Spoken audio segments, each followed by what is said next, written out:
안녕하세요. 역사가 뚫린다, 성경이 보인다. 역사 드라마로 읽는 성경 신약편. 저희가 사도행전을 중심으로 신약성경 후반부 3분의 2 스토리를 연대기 순으로 정리하고 있습니다. 공식적으로는 사도행전을 이제 다 마쳤는데, 본문으로는 사도행전 마지막 구절, 사도행전 28장 30절, 31절에 이런 말씀이 있죠. 바울이 온 이태를 자기 셋집에 머물면서 자기에게 오는 사람들을 다 영접하고 하나님의 나라를 전파하며 주 예수 그리스도에 관한 모든 것을 담대하게 거침없이 가르치더라.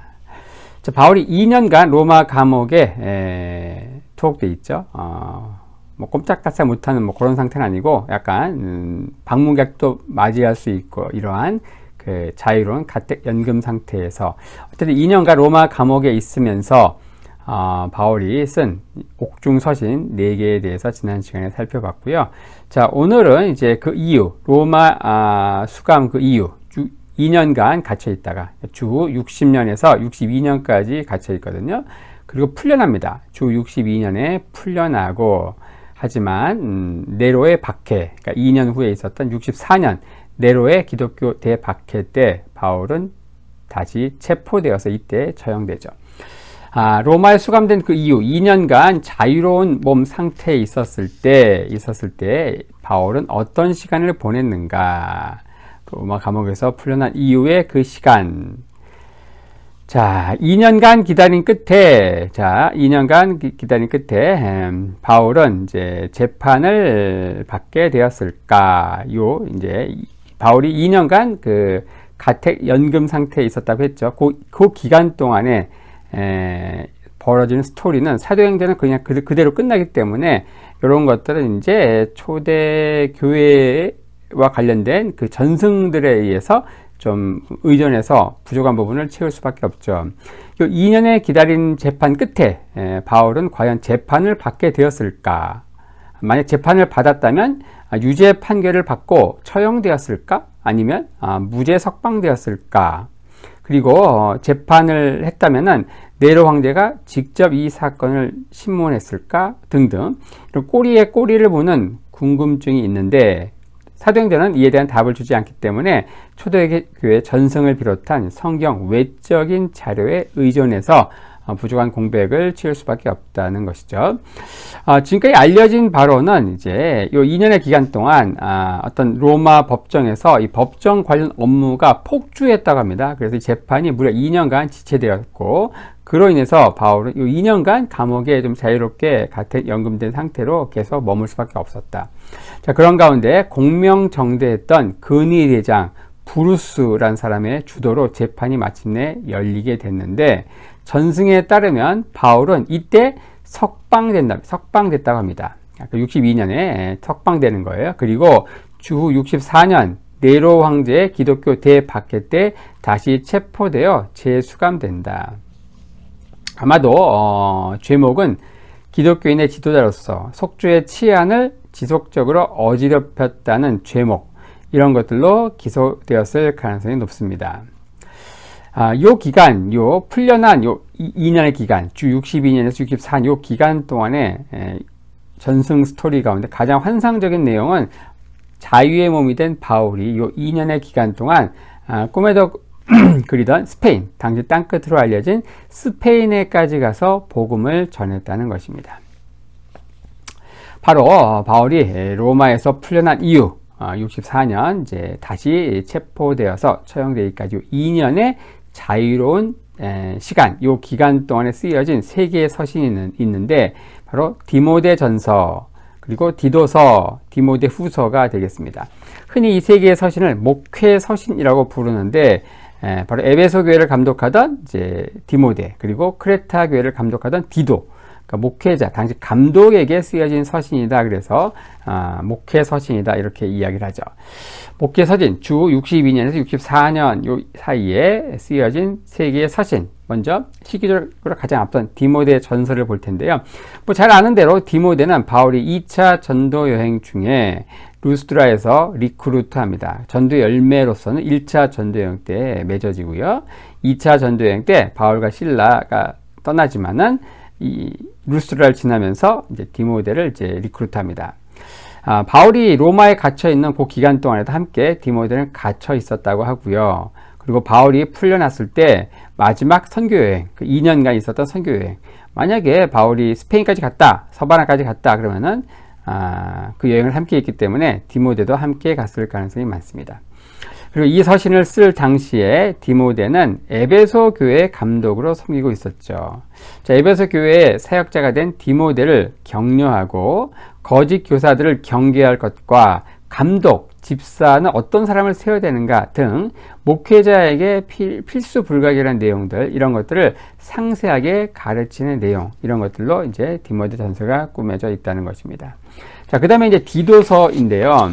이 디도는 이제 3차 전도 여행 중 에베소에서 바울과 동역을 했죠. 3차 전도 여행, 주 52년에서 57년까지 무려 5년간 펼쳐진 이 사역 가운데 그 중에 이제 아시아 지역의 수도였던, 아시아 속주의 수도였던 에베소, 거기서 3년간, 그러니까 52년에서 55년간까지 3년간 섬기게 되죠. 이때 바울의 핵심 참모, 동역자 역할을 했던 사람이 바로 디도였고요. 그리고 이미 한번 다루었는데 이 바울의 편지를 가지고 당시 갈등을 겪고 있던 고린도 교회를 왔다 갔다 셔틀 외교 비슷하게 하면서 바울의 편지를 가지고 고린도 교회를 수차례 방문했던 인물이 또 디도입니다. 로마 감옥에 함께 갇혔다가 풀려난 후 이 디도와 함께 바울은 크레타 섬에서 사역을 하는데, 이 크레타 사람들의 특징에 대해서 디모데후서 1장에는 굉장히 폭력적이고 거짓말을 잘하며 게으른 자들이다 이렇게 얘기하죠. 바울은 이제 크레타 섬에 디도를 그대로 남겨두고 그 교회의 감독으로 섬기게 하죠. 그리고 이 서신에서 이 디도가 목회자로서 해야 할 일들을 권면하고 있는데, 또 이 크레타 섬에, 크레타 교회에 후임자가 오는 대로 니고볼리, 그러니까 니코폴리스라고 하는 그리스 서쪽 해안에 있는 도시 니고볼리에서 다시 만나자는 이야기를 합니다. 후에 디도는 달마디아에서 또 주님을 섬겼다고 하죠.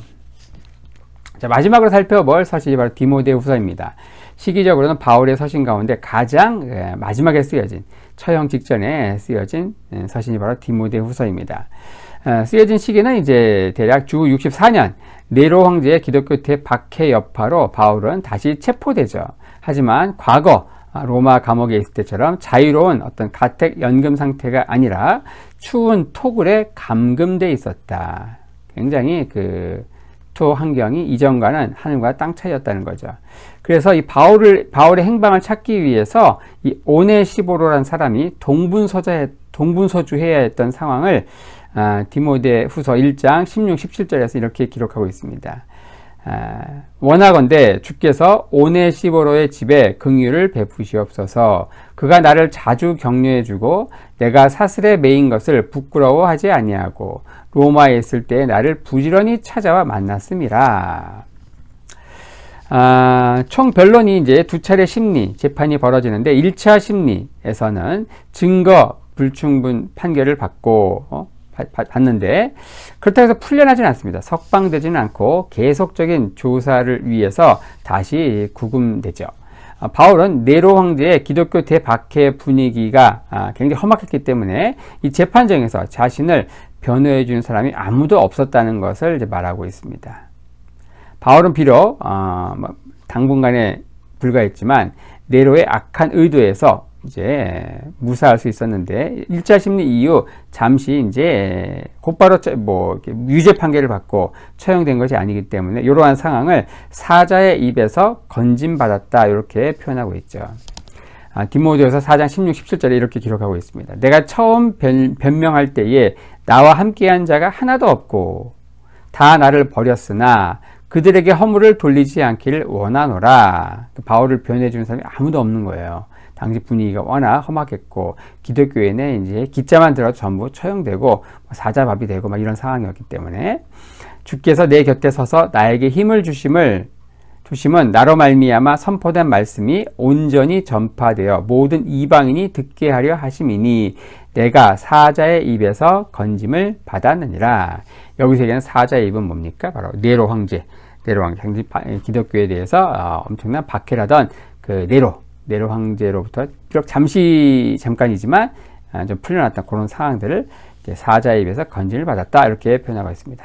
하지만 곧 2차 심리, 2차 재판이 열리게 되고 바울은 유죄 판결로 결국 참수형에 처해지게 되죠. 참수형 언도를 받고 며칠 남지 않은 이 땅에서 삶이 며칠 남지 않은 그런 임박한 죽음을 앞둔 상황에서 마지막 유언으로 주어진 말씀이 디모데후서 4장 6절, 7절, 8절이죠. 굉장히 비장한 바울의 각오, 유언 뭐 이런 느낌을 가지고 이 말씀을 한번 들어보시기 바랍니다. 전제와 같이 내가 벌써 부어지고 나의 떠날 시각이 가까웠도다. 나는 선한 싸움을 싸우고 나의 달려갈 길을 마치고 믿음을 지켰으니 이제후로는 나를 위하여 의의 면류관이 예비되었으므로 주 곧 의로우신 재판장이 그날에 내게 주실 것이며 내게만 아니라 주의 나타나심을 사모하는 모든 자에게도니라. 자, 사형 언도를 받고 죽음을 며칠 앞둔 이런 상황에서 멘탈이 나갈 수 있는데 지금까지 3차에 걸친 그 전도 여행을 통해서 복음의 대사도로서의 정말 놀라운 그 내공 이런 것들이 묻어나는 말씀이 아닐까 싶습니다. 내 앞에 의의 면류관이 예비되어 있다.